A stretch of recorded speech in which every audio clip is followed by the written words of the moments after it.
Добрый день, дорогие телезрители! Сегодня у нас необычный разговор о творчестве двух молодых поэтов, безвременно ушедших, но сумевших оставить после себя литературное наследие. Это Иван Лукин, москвич. Он себя пробовал и в спорте, и в поэзии, и в искусстве. Он играл в Большом театре, был студентом литературного института имени Горького. И везде он был успешен. И в один прекрасный день он полностью прервал и ушел морским пехотинцем в армию. В это время случились эти события, и он в составе своего отряда одним из первых вступил в зону СВО. Его судьба чем-то похожа на судьбу нашего якутского поэта Василия Рожина, который тоже одним из первых ушел добровольцем в зону СВО и покинул этот мир в ноябре 2022 года. Но они писали очень талантливо. Мы сегодня будем разговаривать об их творчестве. Я представляю гостей Бориса Ивановича Лукина, отца солдата. Народный писатель Якутии, член Высшего творческого совета Союза писателей России Николай Лугинов, председатель Союза писателей Якутии Гаврил Андросов, родная сестра Василия Рожина, Евгения Рожина, человек, побывавший в зоне СВО как хирург, Анатолий Слепцов, член Союза писателей России. Член Союза писателей России Степан Цивцев, Хамалга. Первое слово отцу солдата Ивану Борисовичу. Писателя делает судьба, а не только умение им записывать то, что он видит, а именно судьба. Вот в моей жизни еще одна часть меня – это мой сын, судьба которого сильно изменила и мою жизнь. Именно так и называется моя книга «Отец солдата». Это одна из тем, которая сегодня, я считаю, важна для всех нас с вами, живущих в России. Каждого почти коснулось идущие военные действия и осмысление нашего человеческого существования в состоянии войны, оно остро сказывается на мне как писателе. Поэтому я стараюсь рассказывать о том, с кем я живу рядом, как я осмысливаю происходящее, чего я жду от победы, какие изменения в стране ожидаемы, желаемы. Ну и, конечно, рассказываю о сыне. Много еще задумок, которые нужно воплотить, но очень много уже сделано. Борис Иванович, а почему он резко поменял свою стезю и получает свою судьбу? Вспомните судьбу Льва Николаевича Толстого, когда он уходит служить в армию артиллеристом, и в итоге появляется одно из сильнейших батальных произведений в русской литературе «Севастопольские рассказы».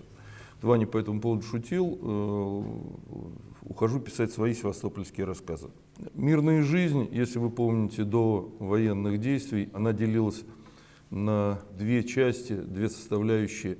Одна часть жизни – это была жизнь людей, которые абсолютно антироссийские настрой имели и занимались разрушением нашего духовного и морально-нравственного поля, особенно в столице, в которой мы жили, и Ваня жил, и работал, и учился.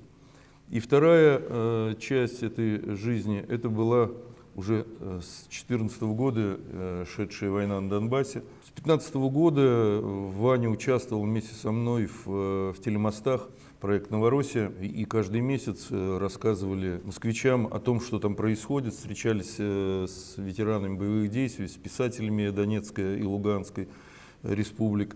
Он тогда был совсем подростком же, да? Да, ну как подросток, знаете, 16-17 лет это уже мужчина. Это уже мужчина, он уже готовился выбрать свое поприще литературное. Об этом, кстати, я совершенно неожиданно узнал, когда он стал сдавать экзамен в Литинститут. Я не хотел и никому не пожелаю, чтобы их дети были писателями. Это не самые лучшие поприща. И самое главное, что это тяжелая судьба. Выбор между московской богемой и судьбой русского писателя, который осмысливает существование своей нации и дает, по крайней мере, зрелый взгляд на то, от чего стоит отказаться и к чему стоит стремиться родине. Вот это и сподвигло Ивана к тому моменту уже и профессионального актера. Он 2 сезона отыграл в Большом театре, и в Геликон-опере, и снимался и в кино, и публиковался достаточно много. Был членом Союза писателей Москвы, подготовил уже сценарий фильма для съемки, короткометражного по одному из своих рассказов. Вот. Он решил поменять направление и уйти в жизнь, которая является жизнью. Это труд, это служение, потому что и само творчество — это всегда служение, но и это служение нужно осознать, служа чему-то. Да, ты ходишь в театр, ты служишь, но это не то служение.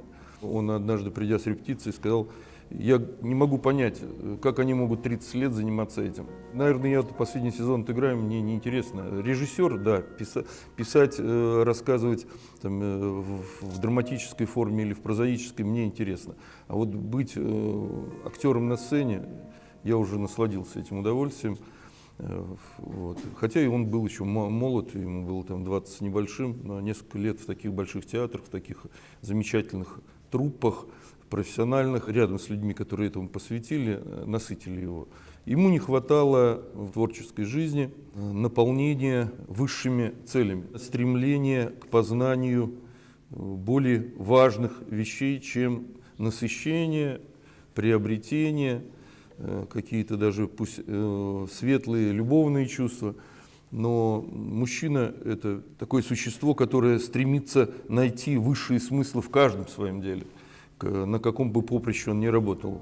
Да, вот Ваня был профессиональный спортсмен, там, чемпион Москвы, профессиональный музыкант и певец. То есть он всегда доводил все до точки. Доводил до точки, отказывался, шел дальше. Следующий этап его развития — служение в армии и попытка понять, что такое воин. Но, к сожалению, война началась, и, в общем-то, эта война, сейчас я говорю, да, это, простите, это может вам показаться неправильным, и хорошо, что идет война, хотя гибнут наши дети, наши друзья, но это горнило очищения. Каждый из нас смертен, важно, как мы погибаем, как мы прожили жизнь и как мы ее закончили. Вот наши дети, наши у кого-то братья, сестры, мужья, они, погибая, заканчивают жизнь достойно, и мы, поэтому, я считаю, должны ими всеми гордиться. Я присылал фильм «Сыновья России», севастопольское телевидение сделало. Один из первых фильмов был посвящен Ване, он так и назывался, Морпех Иван Лукин. Они рассказывают о погибших воинах, об их судьбах, о том, как они воевали. Я надеюсь, что родители и родственники якутских героев — это вообще замечательный такой показатель мужской составляющей якутского народа, силы духа, целеустремленности. Ваня мой, он был один из первых москвич. У него одно время до начала войны, у него даже позывной был «Москвич». А над ним таким образом шутили, потому что в армии москвичей очень мало, вот, а он был один из немногих.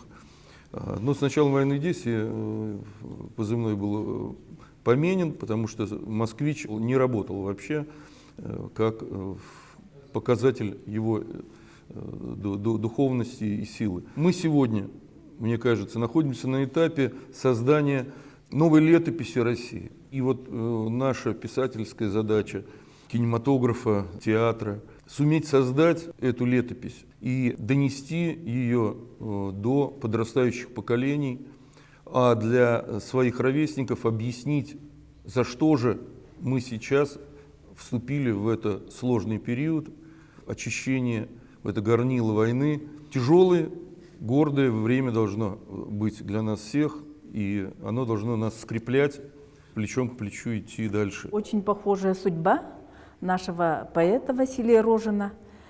После ухода Василия была издана книга. Предисловие написал Николай Алексеевич Слугинов. С самого первого мгновения был приятно удивлен его стихами, диапазон его переживаний и какие он ставит вопросы.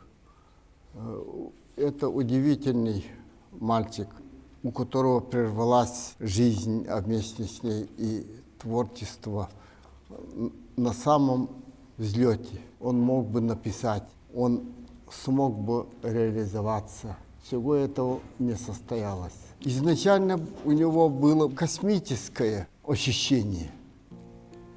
Ощущение какое-то глобальное. Вот этим он особенно отличался. По ту сторону созвездий ждет меня туманный вальс. Улечу туда навеки, чтобы гордо угасать. И любовная линия тоже неординарная и очень сильно заявлена. Я любил, но ты молчала, я любил. Лишь луна мне прошептала: милый, нам пора идти. Сколько в этом многозначности, недосказанности. И вот настоящая поэзия вот этим и отличается, многозначность. Не иссякнет моя вера, хоть уста твои молчат. Я тобою околдован, околдован я тобой. Пусть посмертно, но все-таки он нашел своего читателя, своих почитателей, которые поняли нить его переживаний, эту высокую ноту поэзии. Я очень этим рад. Но пройдет время, все новый и новый читатель будет открывать его для себя. Спасибо. Спасибо. Евгения, в жизни каким он был? Меня часто спрашивают, как Василий перешел к поэзии. Я думаю, что это зависит от 3 факторов. В первую очередь это, наверное, гены, то, что передается от наших родителей, от наших предков. В нашем роду, что со стороны отца, что со стороны матери, очень много творческих личностей. Были художники, были мастера, были также любители слова. Во-вторых, сильно на человека влияет воспитание. Я помню то, что в нулевых, в 90-х годах, когда в принципе было мало денег, особенно в северных деревнях, родители умудрялись каждый месяц заказывать все новые и новые книги. И таким образом у нас в доме собралась большая библиотека, и все жители нашего поселка, у кого не было доступа к современным книгам, и вся детвора собиралась у нас дома.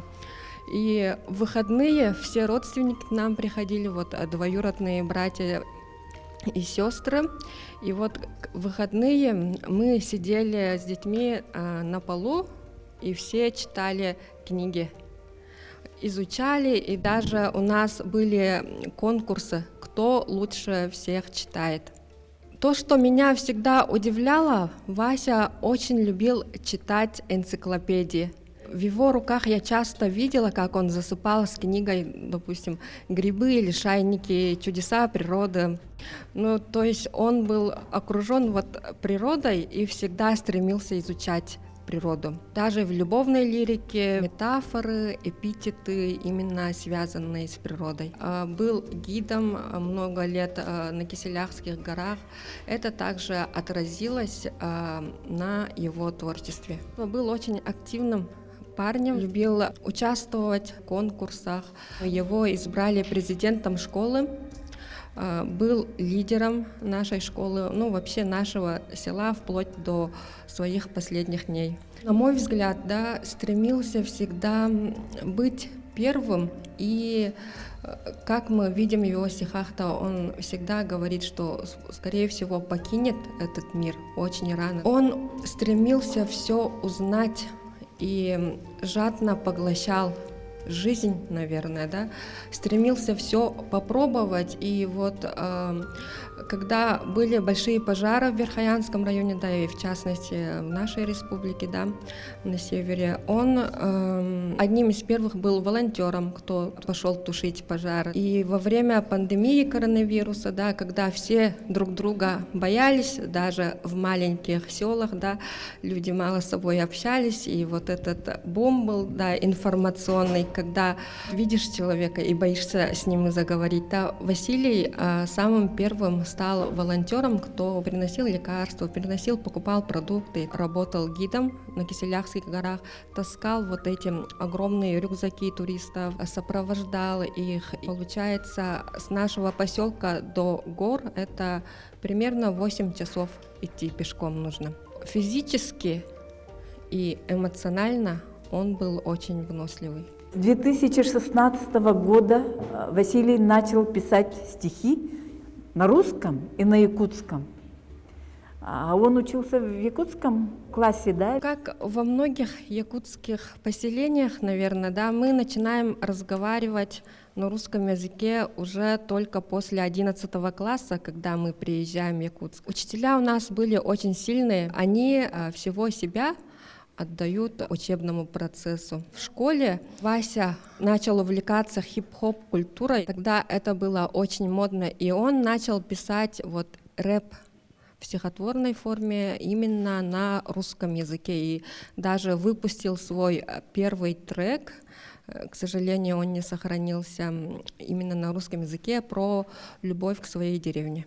Книга, вот, которую мы по-якутски назвали «Вот царях. Огненное сердце», это был одним из его псевдонимов. А вот по рэперской линии, по-моему, он был Бронсоном же, да, и этот позывной взял на свой тоже. На наше литературное движение попал в 2018 году, был участником совещания молодых писателей, и мы сразу заметили, что вот у начинающего поэта есть задатки быть хорошим поэтом. В 2020 году это был год пандемийный, поэтому у нас было заочное, он не участвовал, но вот вы решили, что в 2022 году его надо найти, чтобы заставить, чтобы он участвовал. Вот его земляк, поэт Рустам Каженкин, искал, договаривался с Улусом, с Наслегом, чтобы выбить проездные. У нас же сложно найти проездные, если с севера перевести человека. Вот. И один конец взяли мы Союз писателей Якутии, а обратный за счет его родного Наслега, поэтому он сумел приехать, но была пурга, он еле-еле успел. Заволновавшийся молодой человек входит в литературный музей, там уже был у нас завершающая часть нашего совещания молодых писателей, свободный микрофон, он заходит, он уже слышал, что завтра должны были обсудить семинарий, он взволнованный подошел, поговорили, а мы до этого вот как бы были только шапочно знакомы, но вот после этой беседы уже стали постоянно переписываться, свою гражданскую позицию тоже написал по WhatsApp, вот я хочу вот идти защищать Родину, мы поэты тоже должны участвовать в этом большом и благостном деле защиты Родины. В 2022 году вот приехал, стал лучшим в семинаре поэзии, это был его триумфом, рекомендовали издание в книге, а вот эта книга уже вышла после его смерти. Он, когда собирался в СВО, он сказал: я все свои творческие дела решу, я тебе отправлю рукопись, только после этого я полечу в зону боевых действий. Он сдержал слово, а когда его не стало, вот мы подумали и решили, что вот надо сделать, чтобы вышел сборник всего его творчества. Вот когда редактируешь автора, ты чувствуешь его стиль, его самобытность, его чувства еще больше, еще глубже. Вот я почувствовал, что такой поэт Василий Рожин, и я понял, что он такой большой патриот, поэт. Впоследствии вот вышла книга «Оставляя белый след». И я хочу вспомнить вот нашего друга, русского поэта Григория Шувалова, который стал редактором этой книги. И он, как литературный редактор, очень трепетно и скрупулезно работал над рукописью и сказал, что у Василия очень хороший поэтический слог. Я сказал, что вот я поменял несколько запятых, и все у него шло как по мази. думаю, что эта книга войдет в современную русскую поэзию. В следующем году как раз будет 35-летие вот нашего героя. Василий Рожин, член Совета молодых литераторов Союза писателей Якутии, войдет уже в историю якутской литературы. Как Николай Алексеевич выразился, они уже у подножия русской литературы. И сейчас идет цикл передач «Тастумус Кёнюгер», и одна передача была посвящена творчеству Ивана Лукина и Василия Рожина. Попрошу члена нашей творческой экспедиции Анатолия Слепцова. Как-то так получилось, что и с Иваном Лукиным, и с Василием Рожиным какая-то связь у нас прослеживалась давно. Ваня учился в Литинституте в то время, когда я там обучался на высших литературных курсах. Глядя на фотографии, мне показалось, что я видел Ваню среди студентов. С Василием, вот так как я в совещании молодых писателей был в жюри по прозе, тоже как-то тесного контакта не было, но писательская судьба меня довела до того, что я вот работал в Батагае, вот почти что рядом с его родными местами. И когда закончился семинар, так сказать, тоже шапочно мы познакомились с Василием. Скажу, что в нем чувствовалась большая мощь. Его голос такой характерный, и внешность брутальная. Действительно, это был настоящий мужик, я бы сказал. Меня вот впечатляет то, что наш Вася был морским пехотинцем Тихоокеанского флота, а Ваня был морским пехотинцем Черноморского флота. И вот перекликается их судьба, и где-то там и моя поездка тоже в Ростов случилась неожиданно. Вася после ранения возвращался и как бы имел возможность остаться, но там в госпитале, например, я наблюдал, как раненые бойцы все равно старались остаться, вернуться, и они объясняли это тем, что если не я, то кто? Ребята не знают, как в той ситуации, как подойти, как обойти. Там был, например, один танкист, который просил отпустить его из Ростова обратно, чтобы дальше не отправляли. Он говорил, что знает дорогу через овраги на танке, а оставшиеся ребята этого не знают, и им эту дорогу никто не покажет. И поэтому хотел побыстрее вернуться. И у Васи, наверное, было такое ощущение чего-то недоделанного, и вернулся и погиб. Мои некоторые ровесники и однополчане, с которыми я служил в советской армии, тоже как бы предъявляют нам, что лично мне, где Якутия, а где Украина, куда вы суетесь. Я считаю и говорю, что это началось не 24 февраля 22 года, а гораздо раньше. В 1991 году был проведен референдум, 90% населения было за сохранение СССР. Там лишь некоторые республики, Прибалтика и Грузия, по-моему, были против. И даже был вариант сохранения Советского Союза с отделениями этих республик, но тем, кто сидит наверху, захотелось власти единоличной, и страну, несмотря на желание людей, все-таки развалили. И получается, что те, кто хотели сохранить страну, промолчали. Потом уже 2014 год опять промолчали.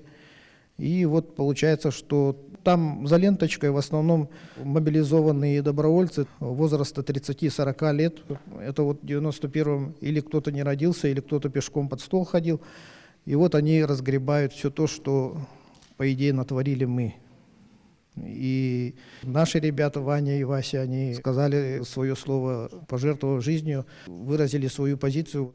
Наше поколение все-таки ответственно и должно сохранять и приумножать идеи, те помыслы, которые хотели воплотить они в своей жизни. Спасибо. Я хочу попросить слово у Ольги Иосифовны Пашкевич, члена Союза писателей. Вспоминаю март 2022 года, совещание молодых писателей.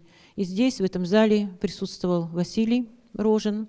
И когда мы заслушивали Василия, у нас есть такой поэт Сергей Москвитин, очень-очень человек, любящий критиковать всех, всего, даже к чему-то найдет к чему придраться.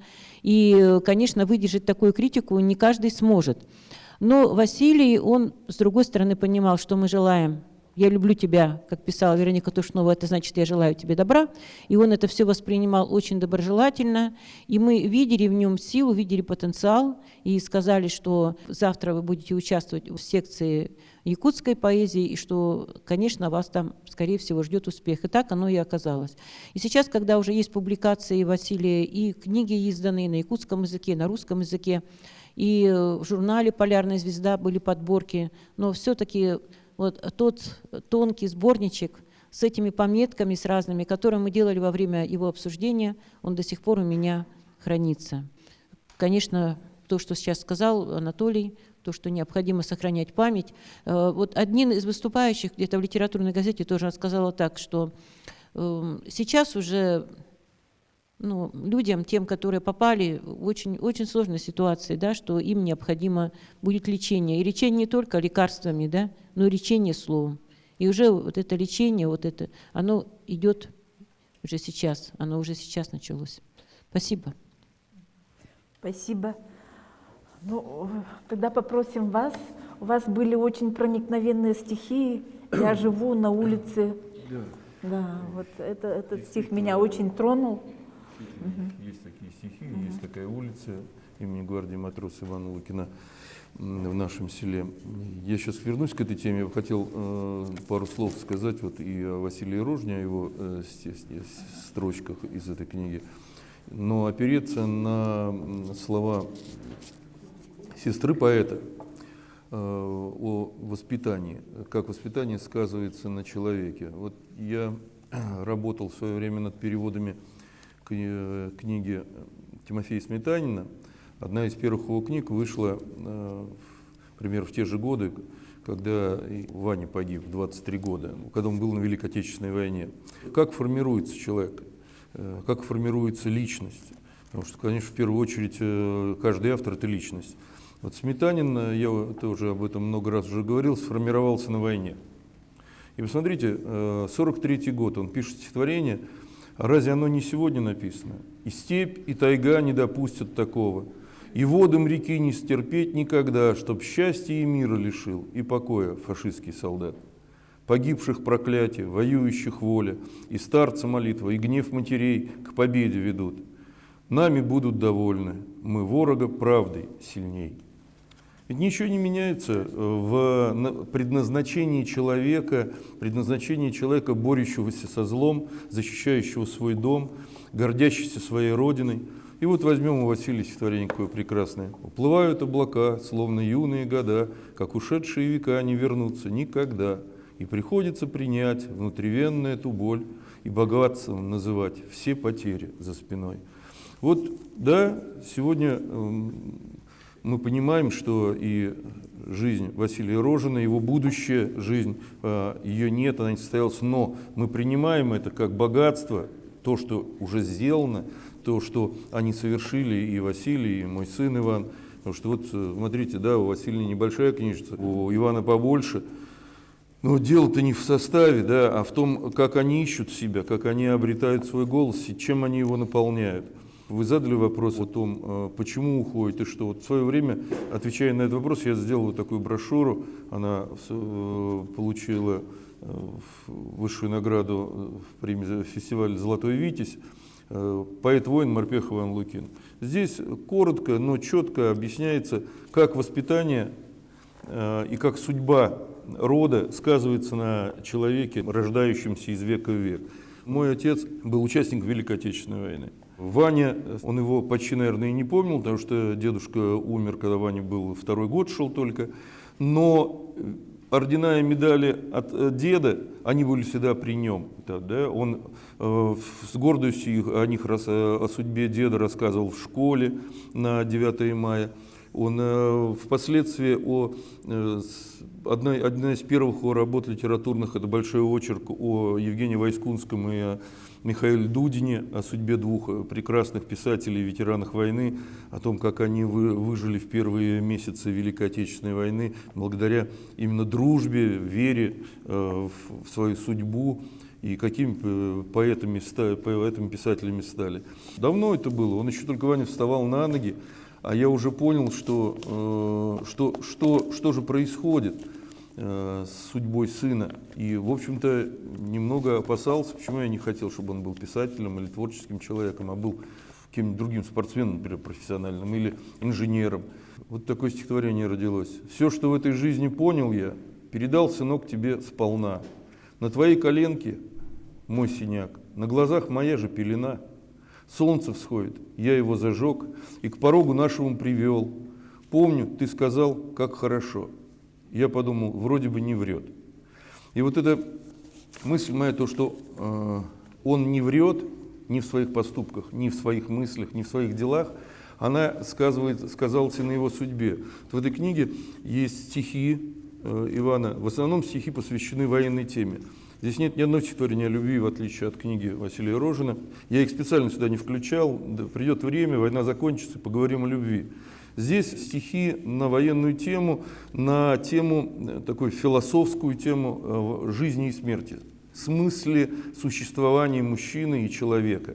Одно из стихотворений здесь называется «Баллада о скрипаче». Оно написано очень давно. Оно написано по следам встречи с ровесником Ваниным. Ваня ехал, он уже был студентом Литинститута, поехал он в монастырь. И вот он по дороге в монастырь в поезде встретил своего ровесника. А ровесник ехал из Донецка. Он контуженный парнишка, там тоже 18-19 лет. И они всю ночь проговорили. После этой встречи Ваня написал свою балладу о скрипаче. Горькая судьба, на первый взгляд, мальчишки-скрипача, оказавшегося на фронте и погибающего во время боя. Но эта судьба не только горькая, это судьба настоящего героя, настоящего человека. Она действительно очень надрывная. И когда Ваня тогда мне показывал ее в 2017 году, я говорю, Ваня, она сейчас не в тему. Никто печатать ее не будет, оставь пока, книгу будешь составлять, вставишь в книгу. И вот, представляете, проходят года, Ваня уже погибает, я начинаю составлять книгу, я нахожу эту балладу и думаю, насколько правительски все сказано в этой балладе о нем самом. Ведь он погибает в ситуации, где можно было и выжить. Это было начало освобождения Мариуполя, первая неделя освобождения Мариуполя. Только-только наши войска начали брать в кольцо Мариуполь, но командование решило забросить в тыл врага на Азовсталь разведгруппу из 75 человек. Всего 75 человек, 25 спецназовцев и 50 морпехов ушли вглубь Мариуполя на Азовсталь, 10 километров от расположения. Шансов выбраться — 0. Так оно приблизительно и оказалось. Они 4 суток были в окружении, проводили разведку, уничтожили штаб ВСУ. Об этом, обо всем мне рассказали в прошлом году спецназовцы. Вот в этой книге «Мариупольская эпопея» это история поиска сына, потому что после того, как они вышли из окружения, сын был потерян, в числе еще 3 человек. И 2 месяца почти мы его искали. Вот 2 месяца поиска, 2 года жизни рядом с бойцами, товарищами Вани, рядом с людьми неравнодушными, помогающими фронту. 2 года я не мог узнать, а как это было, что это был за день, 13 марта, когда они зашли на территорию будущего дома Павлова, который сразу же, буквально по выходу разведгруппы, все стали называть Мариупольский дом Павлова. Что там творилось? И узнал я это только в конце прошлого года, когда меня нашел один из командиров спецназа с позывным «Фугас», позвонил мне и сказал, я вот такой-то, такой-то представился, я был с вашим сыном сутки последней его жизни. Пригласил меня к ним в расположение спецназа под Донецком, и я поехал к ним и узнал там все, что меня интересовало, поминутно практически, как Ваня воевал, как он погиб, кто был рядом с ним. В этой книге это есть, опубликована «Мариупольская эпопея» в интернете в свободном доступе. Что для меня важно в судьбе сына? То, что он не спрятался и не ушел в тыл. Почему погибает 16 человек из этой группы? И больше половины, 30 с лишним человек ранены, и многие тяжело ранены. Почему это происходит? Потому что они не отсиживаются. Они 4 суток в глубоком тылу, как мы впоследствии узнаем, что такое Азовсталь, да, которым 2 месяца будем освобождать, в самой сердцевине врага, в самом его сердце, ведут постоянные бои в окружении. Постоянные бои, уничтожая противника. Потому что это единственная возможность выжить. Атака. Если ты запираешься, то тебя начинают уничтожать и рано или поздно уничтожат. В каком состоянии находится дом и как там описывается, как их атаковали и танками, и минометами, постоянные, и пехотой. А ведь 75 человек это очень немного. Здание пятиэтажное. Я посчитал в этом пятиэтажном здании почти 140 окон. То есть если даже у каждого окна поставить, то по половине человека будет у каждого окна стоять. Вы понимаете, что каждое окно – это амбразура, ее нужно защищать, куда-то стрелять, и туда могут тоже стрелять, и зайти противник. И вот эта борьба, она и приводит к тому, что погибают первые те, кто обязаны защищать своих товарищей. Это пулеметчики. Ваня был разведчик, а по обслуживанию оружия, с которым он работал, это пулемет. Вот они погибают, 3 пулеметчика в момент прикрытия отхода своих товарищей. Вот, говорят, судьба. Да, вот, приезжают к нам, когда люди смотрят на дверях дома написано название улицы. Спрашивают, это отец ваш? Я Борис Иванович, а Ваня он Иван Борисович. Говорю, нет, сын. И почему-то больше не задают вопрос. Знаете, я с удовольствием бы, конечно, рассказал и про него, и на камне написано, стоит камень посередине деревни, где написано, в честь кого улица. На могиле лежит книга Ванина, там есть вот это стихотворение, одно из последних, которое он написал. «Я гуляю, кручу самокрутку, мирной жизни лишь 5 минут. До победы мечты и задумки. Снаряжусь, помолюсь и в путь. На войну мне теперь дорога. Я успел лишь одно понять. Этот путь мне завещан Богом. Этот путь созидает меня». Это стихотворение было написано в промежутке между освобождением Мелитополя и маршем на Мариуполь.